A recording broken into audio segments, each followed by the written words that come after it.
આ જોઈ રહ્યા છો એ એલિઝાબેથ વિધાનસભામાં ભરાતા પાણીના નિકાલ માટે માઇક્રો ટનલનું કામ કર્યું છે.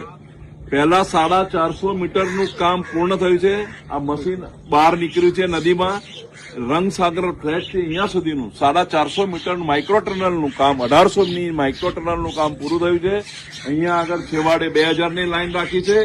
આ લાઈન લગભગ પતી છે અને આના થવાના કારણે પહેલા ફેઝના જે વિસ્તારના છે જો આ કમ્પ્લીટ થઈ જશે તો ચોમાસામાં પાણી ભરાવાનો પ્રશ્ન હલ થશે.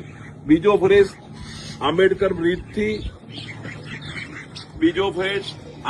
બ્રિજથી આસમ પાલડી 4 રસ્તા અને માણેકબાગ આસપાસ વિસ્તારમાં છે. એટલે લગભગ 70-75 કરોડના ખર્ચે આ જે કામગીરી છે એનો પહેલો ફેઝ પત્યો છે. અમારી મહેનત રંગ લાવી છે અને આ જયારે આખું અમલમાં આવશે ત્યારે આ વિસ્તારમાં